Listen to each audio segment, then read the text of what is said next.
Hey, folks, welcome to Caching in the Northwest. You know, this is the podcast from the birthplace of geocaching right here in the great Pacific Northwest. Now, it's Thursday at 9 p.m. Pacific. I'm Chris of the Northwest, and we're going to talk about geocaches and geocachers from here and all around the globe. So while you're watching teens ride your office chair down the street, we'll be caching in the Northwest. That's right. And tonight, we're going to talk about Northwest beaches, right where the sea reaches the shore, you know, where she sells seashells, all that kind of stuff. As always, live audience, we want to hear what you think about beaches, you know, sand where it shouldn't be and things like that. Sand gets everywhere. It's sand that's too hot to walk on and terrible stuff. Anyway. Not in Washington, not in the Northwest. Not so much. Yeah, these are Northwest beaches, very unique. At any rate, first, of course, it's time to bring in our beach baboon. Some say his seasickness comes in waves, and others say he doesn't leave footprints in the sand. All we know is he's called Land Monkey. Ooh, footprints in the sand. There you go. There's all kinds of connotations to that. I'm gonna choose to go with like an old Bangles song. But anyways, good to be here. Tell you a poem a parody of that's enjoyable. Never mind. All right. Well, good to be here, back with my friends and all of you folks there, watching us live, and even those of you who aren't watching us live but are watching a recorded version of this, whether you're listening to it on the podcast or watching this on YouTube because you just can't get enough of Jim. Well, before we get into any of that, I want to throw out a quick reminder that we do very much appreciate the support of our patrons who help to keep this podcast coming each and every week. A thanks to Landsharks, LANDSHARKZ.ca, one of our corporate Denali level sponsors. Folks, Landsharks has the Backroads map books on sale. And sorry, not on sale. Well, in stock. I just caught myself. That's not what's written down there. They are for sale. They are for sale, Yes. in stock. If you haven't checked out the Backroads map books, one of the best tools to have in your vehicle and to use for trip planning. So at any time. So check it all out at landsharks.ca. Yes, Chris, sorry. No, I'm just nodding. Yes, those are fantastic map books. Yes, absolutely. So check it all out at landsharks.ca. And if you go to them and say, Jay said it was on sale, they're just going to stare at you blankly. So, good luck with that. All right. He says a lot of things. It's not I say a lot of things, but you'll find the books there. Our other corporate Denali level sponsor, who I don't know if they have anything on sale, but what they do have is 2 great geo tours to explore Gold Country geotourism. Visit exploregoldcountry.com, learn more about the geo tours and the region, and don't forget to download the app. All right, and folks, if you want to know more about supporting this here podcast, well, make sure to click that Patreon link on the cachingnw.com website. Thank you so very much. Now it's time for the glow. Some may ask, what is the glow? What is the glow? That's what some ask. And the answer would be it's the geocaching log of the week. So whether you read it or whether you wrote it, we want to hear about it because great logs simply make geocaching better. You can send an email or a recording to feedback@cachingnw.com. You can always call into 253-693-TFTC and show us just how you glow. And who's glowing this week? Let's see. Well, the Kirk girls posted a note for the N challenge. That's GC5 Delta 1 X-Ray Zulu. It says, today's mission, sign all of the A to Z challenges. I don't know if it's a Canadian cache, if it's an A to Z challenge, but in any case, sign all of the alphabetically lettered challenges, planning to evaluate our qualifications from home and claim the smileys at a later date. We started at Z and worked our way up from there. Seems reasonable enough. Mm-hmm. Unfortunately, this is the point where our adventure went off the rails. Literally. I was trying to park at the edge of the road, but I accidentally overshot the edge. That just right there doesn't sound good. Mm-mm. When I put the car into reverse, it only made it worse. We immediately evacuated the car, which was perched at the edge of the road at a 30-degree angle above the ravine, with the left wheels barely in contact with the road. Called AAA and then waited for a few hours for the tow truck to arrive. It was a pleasant day. We had a picnic blanket to sit on, water, snacks, daylight, not too hot. While we were waiting, just about every single pickup truck and car passing by stopped to ask us if we were okay and make sure help was on the way. My daughter and I were both fine, and the car was fine once it was back on a flat surface. Well, fine, except for the major adrenaline rush, especially when thinking about the what-ifs. Not sure when we'll come back to find the containers and sign the rest of the logs for this series. The series itself is well designed, and I greatly appreciated the effort to create the geo art. Any problems were strictly user error and part of playing the game. Thanks for an interesting series of challenges. Interesting, isn't it? Yeah. That's scary. I've had similar events. I've rescued the Jeep myself out of, well, not just by myself, Mrs. Monkey and I, out of a tricky spot. And in fact, had a real bit of a interesting experience with the Jeep just last weekend. And there'll be a video next week out about that. But I can just imagine the adrenaline rush when you've got wheels coming off the road above a ravine. That's wow. She said they evacuated the car. I would be evacuating other things as well. Indeed. Well, I'm glad they were safe. I'm glad that other drivers were stopping by and checking on them. I think that's always nice. a really good thing. Yeah. That's cool. All right. Well, thank you for sending that in, Kirk Girl. Yes. Now, if you want to throw in some of your comments tonight, we know you do. Use the hashtag Life's a Beach. Yes, use that hashtag for tonight's chat. You know what? Spell that last word any way you want. Then sometimes it depends. Did the car go off the edge of the road or not? Did the podcast go off the rails or not? Already. Of course, you can use the hashtag FATAS to bring up something in the after show.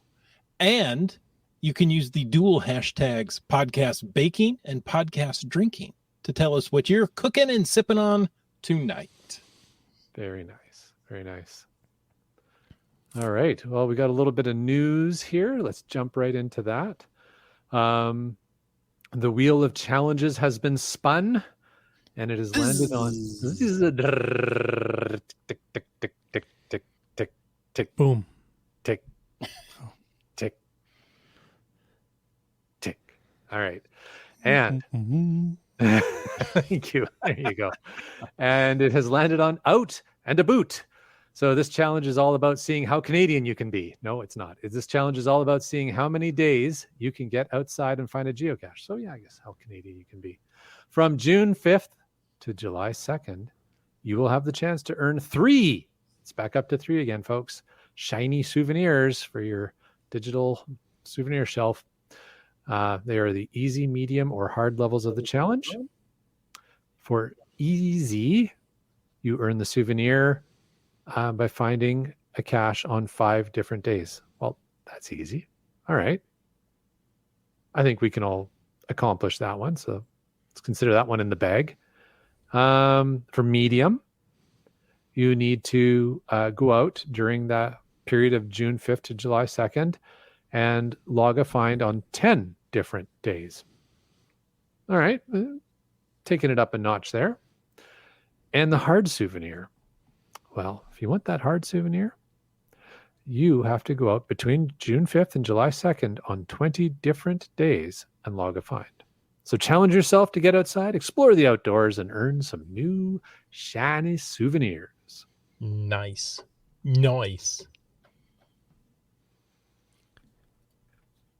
GSM times 2 says you might be able to accomplish 5, but not everyone can. I think it's pretty doable. I think for most people, within a month, 5 days, that's definitely a couple of weekends in there. I think that should be doable. I mean, again, it all depends what's going on in your life for sure, but there you go. Fryling says that's 20 out of 28 available days. There you go. Well, I am looking forward to hearing from our listeners. Definitely call in or email in during this next period and let us know how you're doing on the challenge. Yeah. Love to hear on these challenges how you're doing. Because, they picked them for a reason. And it's very interesting to see how different cachers approach these. Yes, absolutely. Various challenges. Now, tonight, I want to talk about the NorthWest beaches. It's getting to be summer.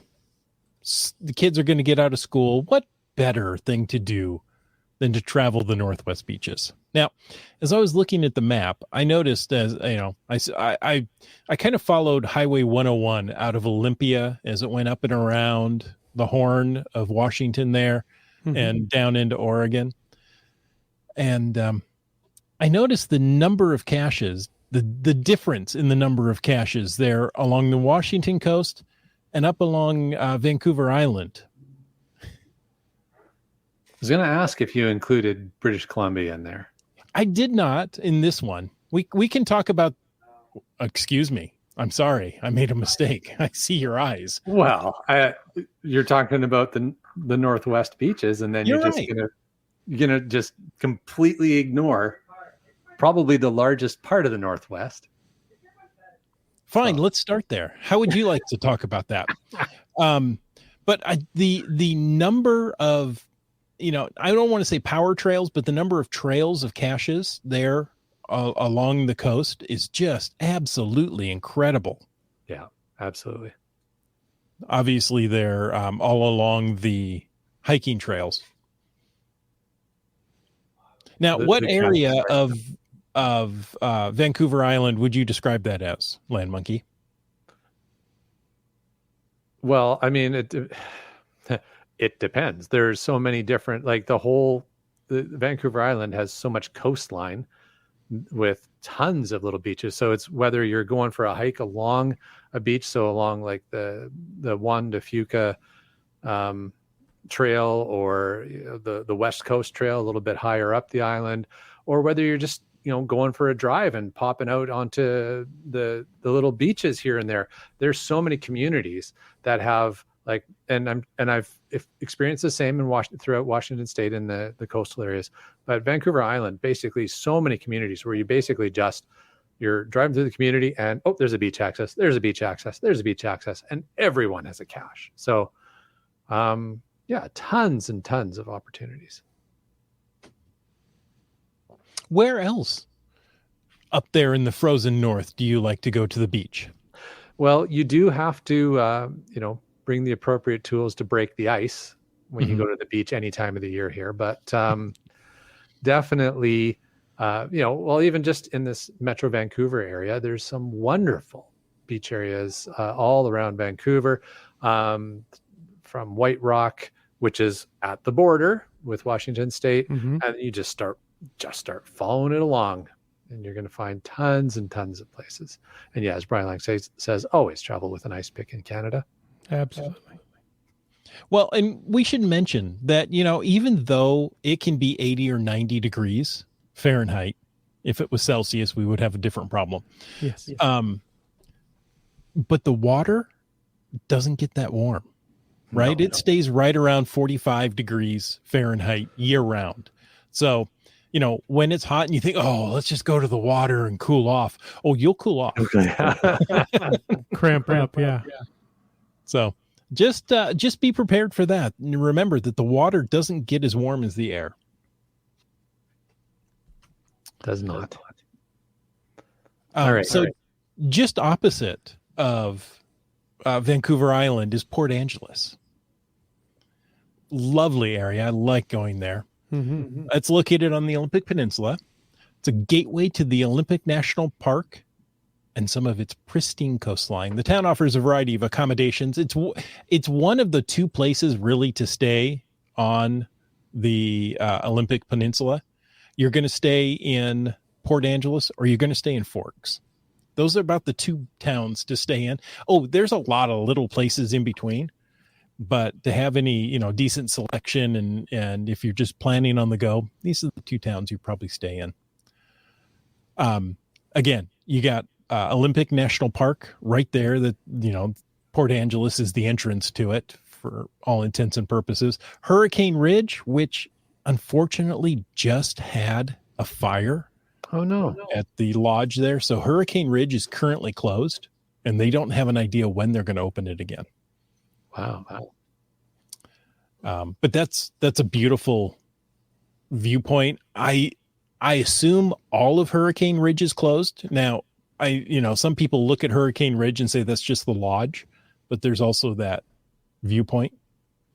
Stay and swim. I have said stay and swim. I've stayed in swim when I've been doing the road around there when we did the geo tour up there. There you go. Now you need to go out on the, I hope I'm pronouncing it right, the Edez Hook. That's that really big sandbar spit that makes the bay right there in Port Angeles. Okay. So it's incredibly long. Of course, there's earth caches on it. There's a couple of caches. I think there's a Coast Guard station at the tip of it or something. Yes. There's a road out there. You can drive out there. But it is fun. And of course, you've got the Port Angeles Harbor made by the Hook there. And Rialto Beach with massive sea stacks, tide pools, and driftwood to create an Instagram-worthy backdrop. Yes, you're going to take the pictures. Sink or swim. Very good, Keats. Very good. Now, as we take 101 west past beautiful Lake Crescent, I love that drive between Port Angeles and Forks. And you go past the rainforest. Now, you can also stay a little to the north, go all the way out to Nia Bay, come down to La Push, Mo Clips. Those are worthy stopping places. What about Ocean Shores? Ah, yes. Good place to stop. That North Jetty there, where the waves come crashing in and it just, creates this huge spray. Another great spot for photography.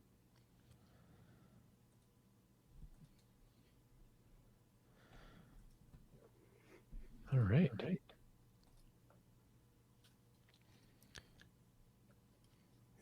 Well, if you keep heading south, I was waiting to see what you wanted to do there. If you keep heading south, we have now rounded the Olympic Peninsula, come down the coast of Washington State, heading south. You're going to reach the border between Washington and Oregon. That's where the Columbia River spills out into the Pacific at Astoria, Oregon. You might find a Goonie or two. I don't know. It's a charming coastal town, fun things to do there. There is a ton of history outside of Goonies movies and things. They have revitalized. Oh, there's more than just the Goonie movies there? Yeah, they've revitalized the riverfront area. There's a museum, the Columbia River Maritime Museum, which sounds really fun. And you can climb the Astoria Column for panoramic vistas.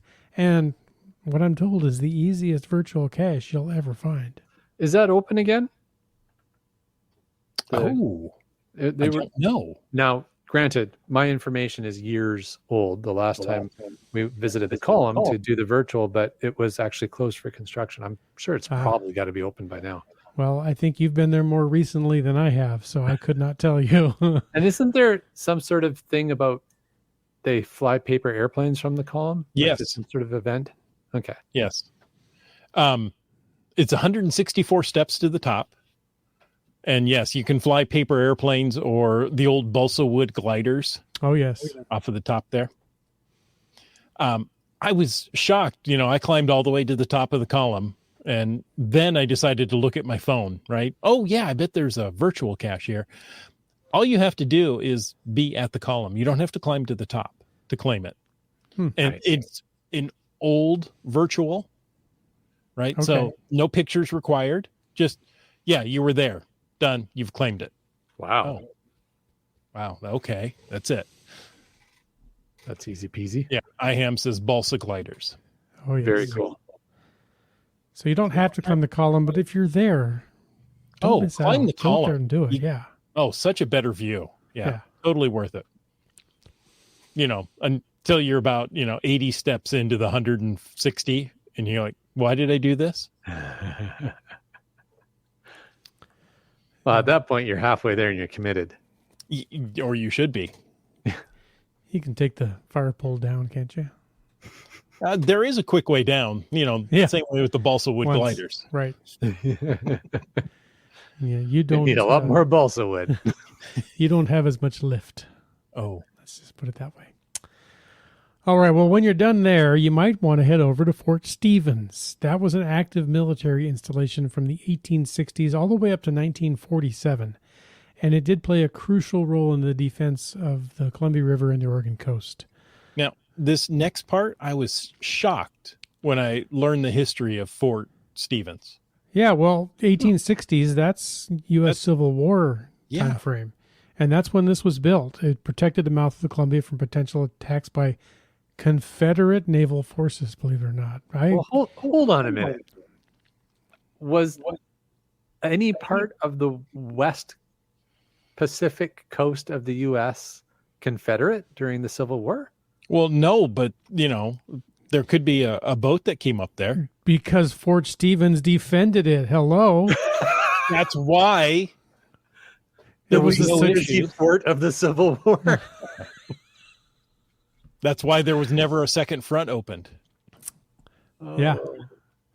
That's, So Oh. it was built during the Civil War, 1860s, but it did experience significant expansions and upgrades to keep with the changing military needs over the years. And during World War II, it also played a vital role in protecting the coast from potential enemy invasions. all right. That one, absolutely accept that Oh, as yeah. a valid reason to have the fort there. Just the Civil War piece, I'm like scratching my head, like, I don't know. That seems like somebody just wanted to build a fort. I saw the movie 1941. That was good. Yeah. Now, I mean, do you need a reason to build a fort? As a kid, I built forts Yes, all the not. time. I mean, now I'm older. I've got more resources. Let's build a fort. Yeah. A real fort. Yeah. Well, now it's a state park. No longer an active military fort. The site is still there, and the state park encompasses the historic fortifications, and it offers you a chance to explore all of that fascinating military history. And I'll bet that there's a guide, docent, or other war buff there that could tell you all about the significance that the site played during the U.S. Civil War. I bet you could find a geocacher too that would give you some Probably descriptions so. as well. So, In fact, and of course, there are lots of great interpretive displays, as one finds in places like that. There you go. wait. What? Look at Oh. this. Kitty Quest has some info for us. Fort Point in San Francisco played a role in stopping Confederate armies from sailing into San Francisco in attempts to get California gold to finance the war. There you go. Okay, but my question remains, how did they get ships to the West Coast? Well, would this was have- the Confederate Army, so they clearly marched there. I mean, you could argue that they played a role in stopping Confederate armies, but yeah, I don't know. I mean, this podcast has successfully prevented a Confederate invasion for over 500 episodes. That's right. You are absolutely right. And Keats adds, there wasn't the Panama Canal at that point. So they Or would have had to Cabal. go around the Horn of Yeah. Africa. And there wasn't a Panama Cabal either. Well, maybe there was. We don't know that. Well, maybe that's why the fort was active from the 1860s all the way to 1947, in case there was a Confederate ship still sailing around the Cape. All the way down around South America and back. Yeah. Well, Yeah. and Kitty Quest is making that point there. It said all around the end of South America. That was the concern, not that any actually showed up. So there you go. All right. But if they showed up and you didn't have a fort, you were in trouble. Then you're screwed. Yeah. You're absolutely screwed at that point. Yeah. Somebody was going to say, I told you so. And who wants that? Yeah. IHAM. yes. IHAM wants that. No, IHAM wants also Fort Columbia on the Washington side across from Astoria has several caches as well. Yes. Absolutely. Yeah. Lots of great caching, lots of really interesting places. So, I mean, I'm lampooning a little bit, but still the point being that there's some interesting history there, right? It's Yeah. like, Mhm. it's kind of always interesting to what was the thought process behind this? Mhm. And then definitely a number of those forts along the coast, and we'll probably get to some of them as we get through all of this, but have more modern gun emplacements from World War II that are quite fascinating to see all that set up. Keith says, that would totally suck to have to go all the way down to Cape Horn and then all the way back up to California. Like, I damn well better get past this fort after all that. All right. Well, the next thing you're going to read here, Land Monkey, is that, you know what? It's not an easy beach to navigate. No, it's not. And you're absolutely right. So you can walk along that expansive shoreline and explore shipwreck of the Peter Iredale, a famous landmark on the beach. The Peter Iredale was a British sailing ship built in 1890 and primarily used for transporting cargo. On October 25th, 1906, while en route from Salina Cruz, Mexico, to Portland, Oregon, it encountered strong winds and heavy fog. The captain tried to navigate the treacherous waters of the Columbia, and the ship's fate took a turn for the worse. Well, that mouth of the Columbia is well known as a death trap. Like, that is like just not a place to try and get a boat through. Yeah. The story continues. As the ship approached the coastline, the captain miscalculated its position, ended up running aground on the sandy beach of Clatsop Spit. Miraculously, the crew managed to escape the ship safely. There were no casualties. Excellent. That's good. Yeah. Not common in shipwrecks along the Right. Pacific Northwest coast. The ship itself was left stranded and eventually became a permanent fixture of the Oregon coast. There you go. Over time, it's gradually deteriorated due to the harsh elements and the force of the ocean waves. All that remains is the rusted hull and the skeletal framework of the ship. And of course, a virtual cache. So, along with some nice power trails of different cache types. So that's going on my list of places to visit. I did not know that wreck was there. That sounds really, really cool. Yeah. Yeah. It's, there are several movies shot there using the wreck as a, as a backdrop. I want to say a World War II movie. Like, they did the D-Day, landing using that ship as a backdrop, of course, with some CGI and other parts, but yeah. Very cool. Finding Our Way has jumped right to the end of our podcast. He says the best part of the Oregon coast is the ice cream at Tillamook. It is good stuff. Is that how that's pronounced? Tillamook? That's how I've always heard it pronounced. I just assumed it would be Mook. I've said Tillamook. Tillamook. Sort of in between muck and mook. It's like book. Gotcha. Mook. That makes more sense. Okay. But, I'm not an Oregonian, and I'm sure somebody might chime in the chat. That's right.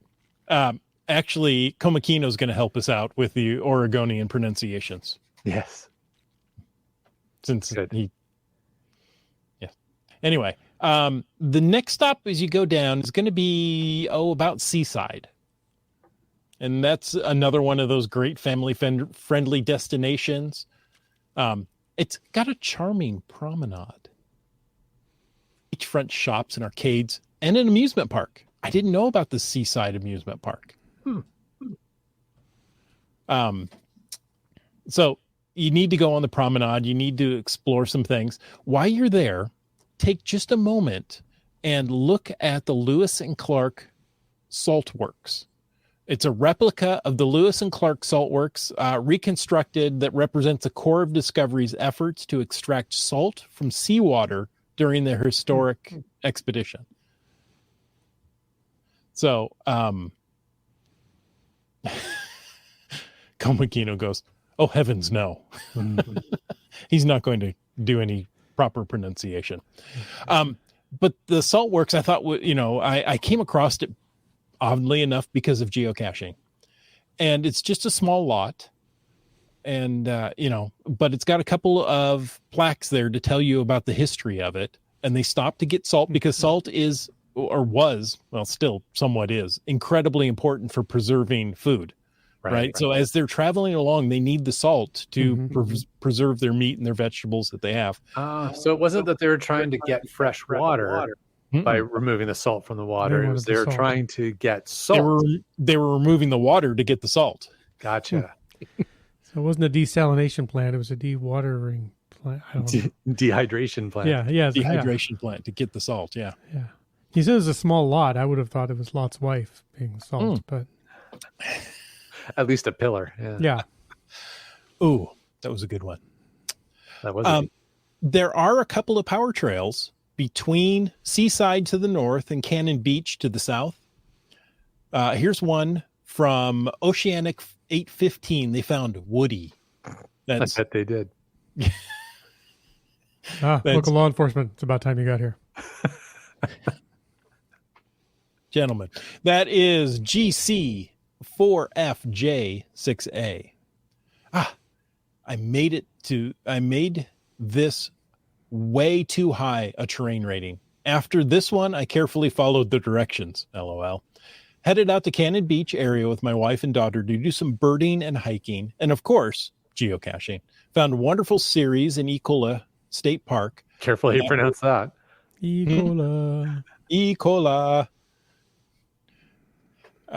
That went with a loop hike and ocean and forest views. What's not to like? All of these caches were so nice that I gave each one a favorite point. Unprecedented. Nice job. Really enjoyed your hides and containers. Topped off the day with a visit to Haystack Rock, where we saw tufted puffins, harlequin ducks, and a nice dinner at Pelican Brewing. Pretty much a perfect day. When I read that log, I thought, well, that right there is glow worthy. But that really did the work for us of everything to do around there. Yeah, it's perfect. So Seaside, Cannon Beach, they kind of go hand in hand. They're pretty close together. But Cannon Beach, you know Cannon Beach because of Haystack Rock, right? That's the image everybody has in their head. The iconic photo of the Oregon coast, yeah. And it's easy to get there, get a good angle of Haystack Rock. You know, I've taken several pictures. It looks like there's no one around on a crowded day because you can get just the right angle and, get all the people out of it. Yeah. I have a question. Yes. Do you know if drone flying is allowed there? I do not, because drones weren't a thing when I was there last. Okay. That tells you how old I am. Well, I know a lot of such areas they've made it unlawful to fly drones because it's an iconic picturesque spot and everybody's flying them and say, okay, enough. Nobody flies them. You've ruined it for everyone. That's right. As one does. Now, a little farther down, we find Garibaldi. I don't know if you've ever been to Garibaldi, Oregon, but I spent a week there. I was going to say, I've been to Garibaldi, but not in Oregon. There's Garibaldi Lake up here on the way to Whistler, a wonderful area to go backpacking and hiking and geocaching. But that's not what we're talking about, apparently. No. So we've left Cannon Beach. Cannon Beach has, great beaches, good restaurants, great place to stay. There's lots of hotels, lots of bed and breakfast. The Cannon Beach, I want to call it a resort. Is that right? Cannon Beach Conference Center. They obviously have conferences there, but you can stay there even if you're not in the conference or if there isn't a conference at the time. So that's right on the beach, has good rates. Garibaldi's a little farther down. I did an Airbnb there with my whole family. So we had a 4 or 5 bedroom house in Garibaldi and stayed there for a week. And Garibaldi is an adorable little town. I mean, it's one of those things you would drive through and, keep on driving and not know what you've missed. They have their main, it seems to be their main source of income is logging. So we were up higher up on the hill, and every morning we go out and drink our coffee, sit on the deck, and watch the logging operation happen down below as logs were floated in, run through the mill, and you could see the wood stacking up. I thought it was very interesting, so I enjoyed it much. Great beaches, nice little town to walk in, and of course you're not too far from, how are we going to say it, Tillamook? That's how I've always said it. Doesn't mean it's right. Is. What are you looking at? What did you say, Land Monkey? I thought you said looking at this. No. I said Tillamook sounds right. That's what we'll agree here. We're going to go with what Jim says. Okay, well, Jim knows. That's never ended well. That's why it's fun. If you've been to a grocery store here in the Northwest, you know the name Tillamook, however you choose to pronounce it. They have cheese and ice cream and dairy products, and that's what they're known for. So a visit to the Tillamook Cheese Factory is a must-do when you're in the area, and it really is. Yeah, I've done. That's nice. Wits End, what was your experience there? Very enjoyable, educational, but sometimes you see educational as a code word for boring, but this was not the case there. And you get some delicious treats at the end.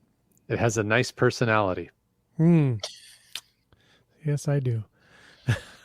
You can learn about the cheese making process, and of course you sample the cheeses as you go along, and you get their ice cream.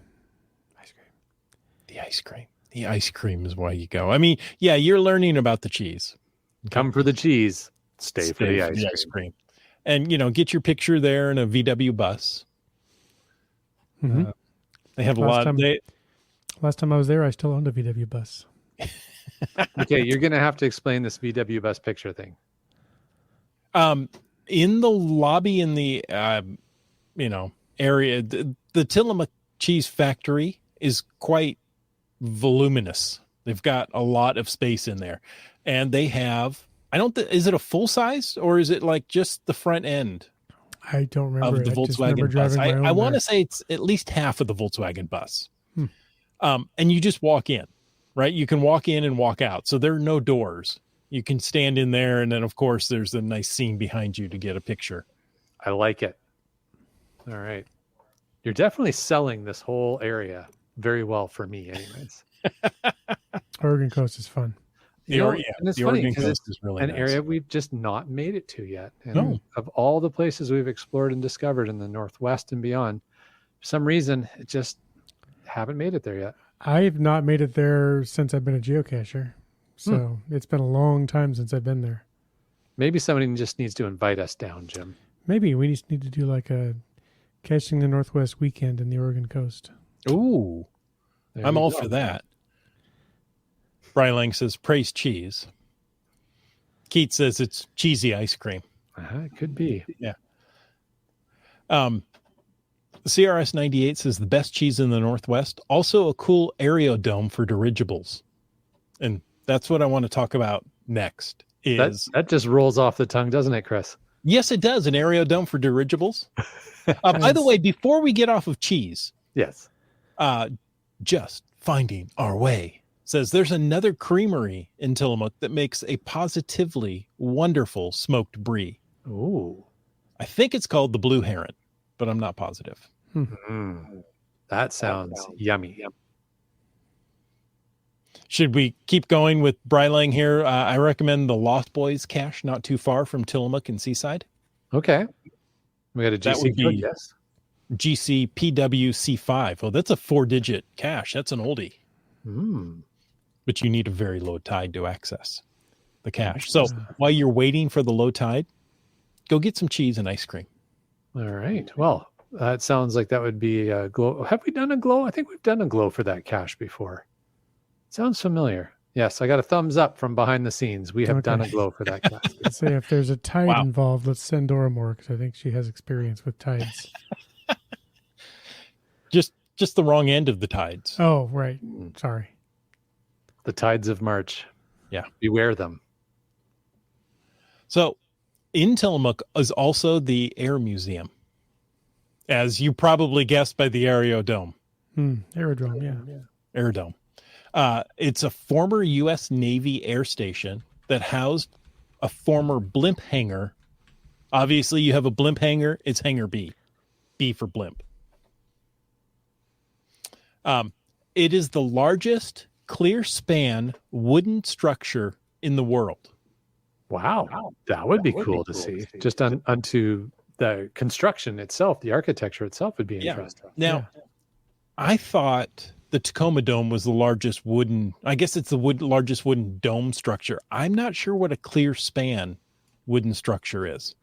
I think that would mean that it's just the entire span is of wood. And so there's not like steel girders or anything in there extra supporting it. And no supporting. Yeah, I believe the Tacoma Dome is built. It's a wooden dome. Mm-hmm. It's built with wood from the Mount St. Helens eruption.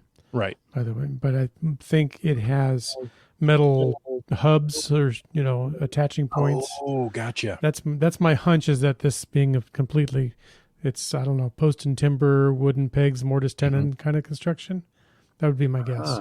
That makes a lot of sense. Okay. It does. Hey, just you brought up Mount St. Helens, and I just want to throw out a complete little rabbit trail here for our listeners. If you haven't or you don't already, and you are on Twitter, follow the Mount St. Helens and the Mount Rainier Twitter accounts. That's some interesting entertainment there. Each of those volcanoes in the Pacific Northwest has its own Twitter account. Mm-hmm. And I was going to say they're a little passive aggressive with each other. They're not. They're like flat out aggressive with each other. It's quite amusing at times. Okay. So there you go. Anyways. So I'm going back to the Air Museum because I love air museums. Right? I'm pretty cool. I'm a big fan of everything that flies, except bugs. So anyway, man flight. The museum also has an exhibit that includes pieces of the great German airship. Yes, that one, the Hindenburg. Oh, what a huge manatee. Oh, the huge manatee. Speaking of huge, it also has one of the world's largest aircraft, the Mini Guppy. Yes, doesn't the Mini Guppy just sound adorably cute? It I does. was going to say one of the world's largest aircrafts called the Mini Guppy. Well, wouldn't the Guppy be bigger than the Mini Guppy? It's the Mini Guppy. It was built with a swing tail to facilitate cargo loading. It's able to carry a maximum load of 32,000 pounds. That's pretty big. Its And we swing lost tail land. brings all the guppies to its backyard. Yeah. Keep going. Suddenly, it's not safe for work. It says CRS 98. Okay.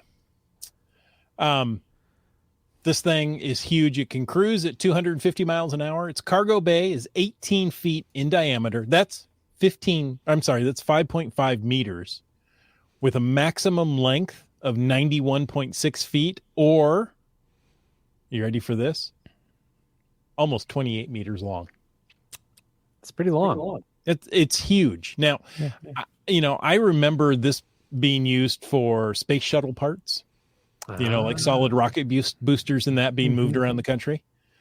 The Mini Guppy first flew May 24th. So, we just passed its birthday there, 1967. And they operated it for several years, ferrying cargo, including NASA's famed Pioneer 10 space probe. So was there just one of these? It's like there were actually two of them. Okay. And the second Mini Guppy had jet engines rather than propeller. Wow. Interesting choice. I wonder why one was propeller and one was jet. It just was made later. Fair enough. Does it say when it was built? No, it doesn't. All right. 1967. Oh, did it say that? First flew then, yeah. Oh, it was first flew there. So okay. Built prior to then. Okay. Interesting. The Mini Guppy has where'd it go? Mini Guppy has a forehead. It does. It does appear that way. It looks like a Mini beluga Guppy whale. is not to be confused with the Super Guppy. But anyway, they're just huge aircraft. Indeed. And it's something to see. You look at it and you go, that thing won't fly. So very cool. So it's just, yet another cool thing to see when you're exploring that area of the Pacific Northwest. And if you're an aerospace geek like me, it was built from a Boeing 337. So there you go. I didn't know there was such a thing. That's right. You don't. There aren't many. The 300 series tend to be military vehicles as opposed to the 700 being civilian or, commercial vehicles. Did not know. Very cool. Learned yet another thing.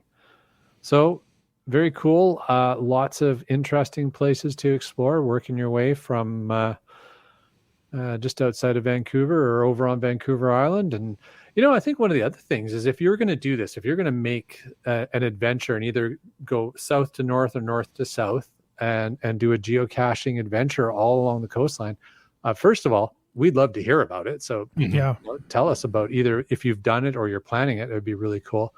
And, there's a few different ways to sort of get on or off Vancouver Island. So, and then even if another option is the Sunshine Coast, which we haven't even touched on up here in British Columbia, which is spectacular area to enjoy. Lots of waterfront geocaching opportunities along the ocean there.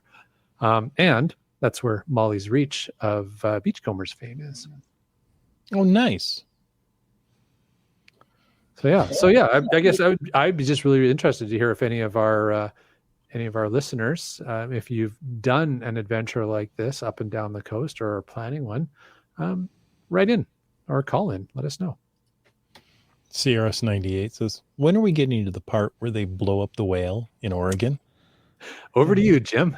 That's not exactly an annual tradition that they recreate on a regular basis, but it did definitely happen once, and you can find footage on YouTube from the news reporter describing the scene when the residents of, I believe it was Florence, Oregon, had a whale of a problem on their hands. And it ended up, well, not well. They tried some dynamite, and as the reporter said, the blasted blubber beyond all believable bounds. And if they ever have a whale on the beach again, they'll certainly know what not to do. It probably won't repeat. So it is not an annual event. Is what no. They had a stinking whale of a problem. Yeah. Yeah, there was a large enough piece that it crushed a car and it came down. So it's just so funny that the assumption was that the explosion would just vaporize incinerate or vaporize it. Yeah. Mm-hmm. Yeah, it didn't. No, Just didn't quite turn out that way. That is significantly more south than where we stopped tonight. Okay, well there you go. Good to know, though. All right, I wouldn't be surprised if there was a cache there. Yeah, there's got to be a cache memorializing that event. Yeah, several little caches, right? Nano caches all over the place. All over the place. Underneath cars. All right. Yeah, Keith says apparently that was one of the first viral videos. I can believe it would be. Yes, it wouldn't take much to get people to want to click on that. Yeah, if you haven't watched that video, take the 2 or 3 minutes. It's hilarious. And, not if you're a whale. Well, that's true. Or if you have to clean up the mess afterwards. Whales won't be clicking on any YouTube links. They lack the opposable thumbs. So we think. Oh, really? There's a hilarious song about that performed by a British comedy duo called the Brett Domino Trio. Brett Domino Trio. Brett Domino Trio. I need to hear that song. I know what you're doing after the podcast. Awesome. Thank you, Doramore. Very cool. All right. Well, what do you think, guys? Should we... I've added several destinations to my geocaching bucket list. Okay. Keith says, I had sand in my camping gear for years from Cape Scott on Vancouver Island. Couldn't get it out. Took some of the gear to Cape Breton. and scattered some of the West Coast sand on East Coast soil. Nice. Well, that just throws the world out of balance now. Literally, yes. So Cape Scott, for those who don't know, is the very northern beach hiking trail system of Vancouver Island, up past Port Hardy, and also on my bucket list of places. I, again, have not gotten there yet for some reason. But Great Scott. Cape Scott. Yes, exactly. yes, indeed. Very cool. Lots of cool places, and yeah, that's great. Oh, and we got some more from Dora Moore. There are some boating caches along the coast. I think she's talking about just outside of West Vancouver and up the coastline, because she says she's looking at an excursion to Lions Bay, which is just north of West Vancouver, for a couple of paddle caches there. Very cool. Nice. We'll have to see if she stays in the boat the whole time. Sorry, Dora Moore, I know it only happened once. Did it? But you keep bringing it up. So Did it only happen once? I don't. Maybe it's happened more than once. I feel like there might be more than one occurrence of this, but anyhow. All right. Very cool stuff. Hey, before we get into wrapping things up, do we want to talk about the next couple of episodes coming up and share with folks what we've got planned? Yes, we've got some great episodes planned here coming up. 514, Thank you. I was 513, meaning to 516. talk about that. Yeah. Well, we've got a couple of minutes, so just pulling up the list here. So next week we've got Jen from Tri-Cities. Now I know last week we talked about Tri-Cities, but Jen wasn't able to join us. She is able to come and join us. And so, all those times during that podcast when we were like, I don't know what's going on this year. Well, we got somebody who knows what's going on this year, and Jen's going to join us.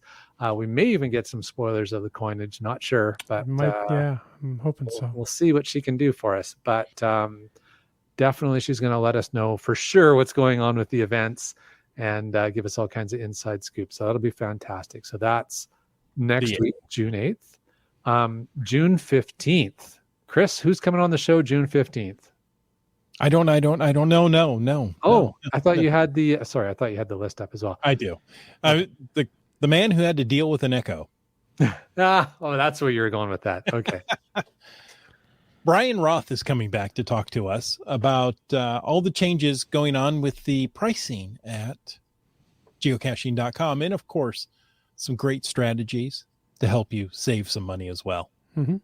Yeah, absolutely. And we'll probably have other stuff about HQ to talk about. Oh, yes, there, of course. For sure. But definitely we'll get the lowdown on the premium membership pricing, and I think we'll explore the value of premium membership, because maybe not all of our listeners are as experienced and well-rounded geocachers. So and I've been a premium member so long that I forget what's included and what's not, right? Exactly. If your membership lapses for some reason or another, you're like, wait, I can't do this or this, or when was I? Oh, yeah, that's part of premium membership too now. Yeah. Very cool. And then June 22nd, we've got, a blast from the past coming on the show. We've got Daryl W4, Chris's alter ego, is going to be on the podcast, and he's going to give us his Geo Woodstock recap. Looking forward to that. Yeah. Nice, huh? Good to see Daryl again. Yeah, it will be good to talk to Daryl again. It'll be late for him, but he's willing to sacrifice to be on the podcast. What a guy. What a guy. All right. Well, I think that will give some teasers to everybody. If you're interested in those things, that's what we got planned. Doesn't mean it's going to actually happen, but that's what's planned. Sometimes things change, but yes. Yes, sometimes we have show changes at the last minute. It happens. Nonetheless. That's okay. Yes. We always have something to talk about. But the show must go on. The show must go on. Well, as the show continues on, but starts to look towards a wrapping up conclusion, we want to take a moment to thank Land Sharks and Gold Country Geotourism, our corporate Denali level sponsors.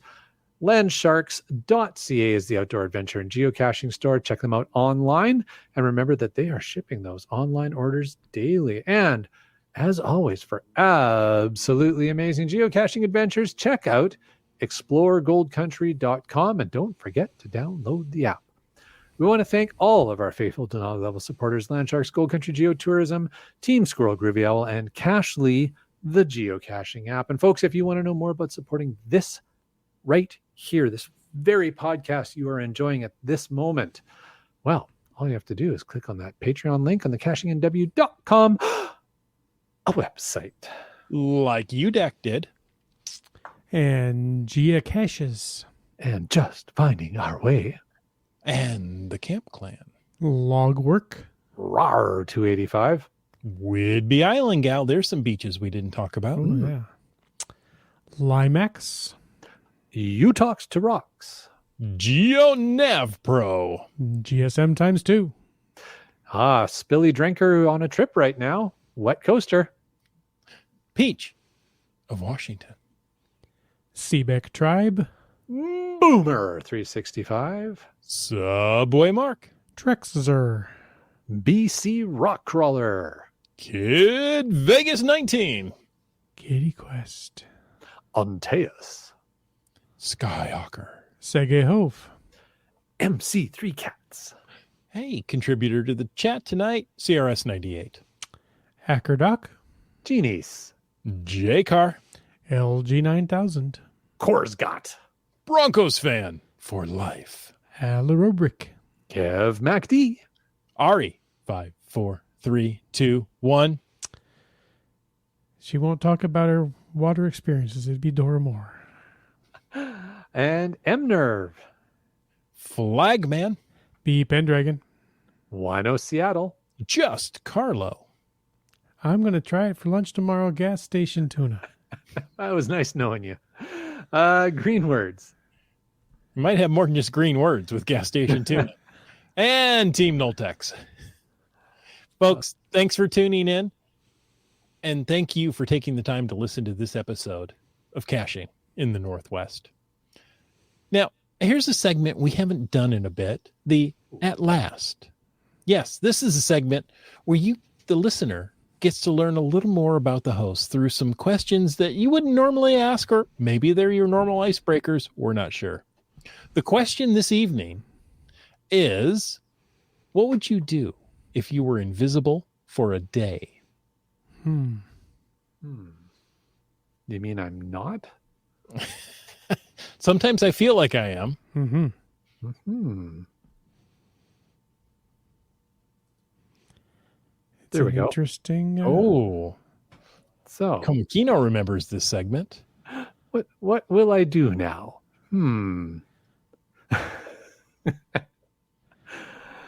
What would you do if you're invisible for a day?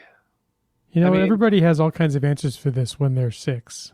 Yeah, exactly, right? Yeah, as an adult, it's like, no, I can't do that. Yeah, no, that doesn't work I can't do that. anymore. Because then the next day, the implication is the next day you're not. And so you're Right. accountable for everything you did that day.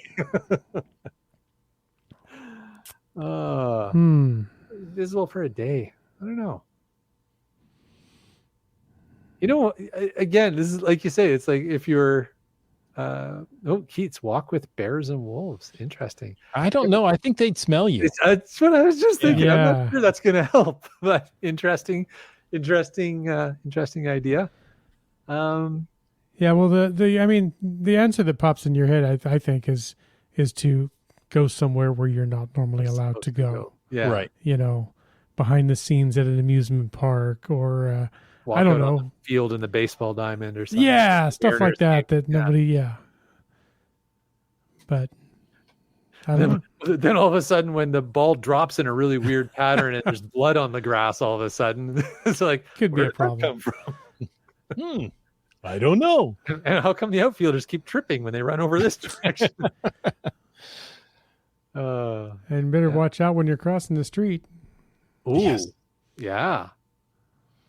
So, Especially So if you're interesting. across Yeah. the river, Yeah. right? I would definitely do something with the sporting event, right? To get behind the scenes to see what really goes on.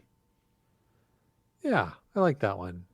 Going to a studio somewhere and Kate says it would be a prank. The bears and wolves would be tripping and I'd giggle. but does he have there his you go. invisible fiddle with him? Oh, Does anything you hold become invisible? At what point do you know? I don't know. So are your clothes also invisible, or are you I'd running like to around become naked? invisible with pockets, right? So you could take things and put them in your pocket and they disappear. Yeah, there was an interesting twist in a I don't know if it's in Every Invisible Man, if there have been variations on the novels, but I remember reading one book that the interesting thing was that whatever he ate, the food was visible inside him until he digested it. So that Makes sense. That became a problem. He had to eat and then go lay under a sun lamp or something to help. I don't know what he's, but yeah. I remember reading the Reader's Digest version of that book, because it was short and I could read it very quickly. And I was like, oh, okay, I get it. Hey, I like Keats's next one here. Wear clothes, ride a horse, be the headless horseman. Nice. Very good. Well, folks, thanks for taking the time to listen to this episode of Caching in the Northwest. Your support helps keep the quality shows coming. If you like the show, click the Patreon link on the CachingNW.com website. If you didn't like the show, let us know what you want us to talk about. In either case, please subscribe on Apple Podcasts, Google Podcasts, Stitcher, iHeartRadio, Spotify, and more. Subscribe and give us a review. If you were in a restaurant, you would tip. If you're in a live audience, you would clap. But since you're on a podcast, leave us a free, fast, fabulous, fantastic 5-star review. Of course, you can call 253-693-TFTC and leave us a comment, ask a question, or fax us gas money any time of the day or night. And of course, you can email us at feedback@cachingnw.com. Join us live every Thursday night at 9 p.m. Pacific for a live show and chat. The show is produced by Chris Humphrey, Jim Paulwitz, Jake Hedany, and Brian Lang. It's licensed under a Creative Commons Attribution 3.0 license, copyright 2023 by Chris Humphrey. And folks, I ask you to stay tuned for The After Show. Ooh, wasn't sure if I got it, but I did. UDAC says Area 51, if it exists. Yeah, you could go in there. Good idea. Good option. All right. Did we have any FATASs? I can't recall. We have a podcast baking that I didn't get to from CRS 98. He did a smoked chuck roast and onions that turned into a delicious French dip. Yeah. And we'll be over after yummy. the show. Yeah. Mm-hmm. Yeah. There's not a lot of FATAS, but I do. Go ahead. Laura Moore. Last week I found 5 caches starting with the name In the Lake, and I managed to stay on the lake. I don't fall in every time. There you go, for sure. And earlier in the chat, she said something about it might have been twice. You might have to ask Brylang about that. Who says, I know nothing. I can neither confirm nor deny any story involving me and water. Oh, wait, was Brylang involved in the wetness? You can neither confirm nor deny. I don't know. Yeah. There you go. And by the way, the song that I'm going to go listen to, is at this YouTube address. Oh, that's an easy URL to remember. Sure. Remember, all the A's are capital. Lower M to uppercase D minus underscore uppercase A, lowercase j underscore 4 uppercase A. So if you're listening to the podcast, Type that in. just go follow that URL. What could go wrong with that? I mean, obviously, if you're, doing this while you're commuting on I-5 at 65 miles an hour, go ahead and do this. What could No, possibly don't. go wrong? Very funny. I was going to say the only other thing I could think of is, we talked about sand earlier, and I think most people have heard the Footprints in the Sand poem. Mm-hmm. Have you heard the Butt Prints in the Sand poem? No, do tell. One night I had a wondrous dream. One set of footprints there was seen, the footprints of my precious Lord, but mine were not along the shore. But then some stranger prints appeared, and I asked the Lord, what have we here? Those prints are large and round and neat, but Lord, they are too big for feet. My child, he said in somber tones, for miles I carried you alone. I challenged you to walk in faith, but you refused and made me wait. You disobeyed, you would not grow. The walk of faith you would not know. So I got tired, I got fed up, and there I dropped you on your butt. Because in life there comes a time when one must fight and one must climb, when one must rise and take a stand, or leave their butt prints in the sand. I do not know who wrote that or where it came from originally, but I love it. I think that's true in my life. That was fun. Very cool. Keats is trying to figure out how much clothes to pack for a 2-month trip. well, are you going to be invisible or? Yeah. Pack what you UX can advice. and quarters for the laundromat. There you go. And I mean, honestly, I depends what 2 months you're going for, but I'm assuming it's 2 months in the summertime. So pack light and just Like flashlight. do laundry. Yeah. Because you don't want to carry that much clothes. Kitty Quest said she had a nice in-person live chat with Subway Mark last week. Oh, Wonderful. Very cool. Yeah, I saw that. He was him and his family were up in Victoria there. mhm. Very cool. How do you think they got there? Probably the didn't coast? swim. Probably wasn't a subway. No, but it was a train. A train. Could they on a train or up in an aeroplane?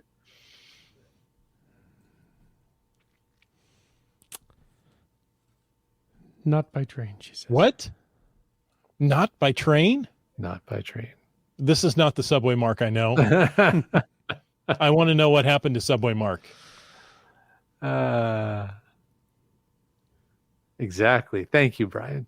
Mhm. Would you? Could you on a boat? Could you with a goat? Could you hear her there? Okay. With that,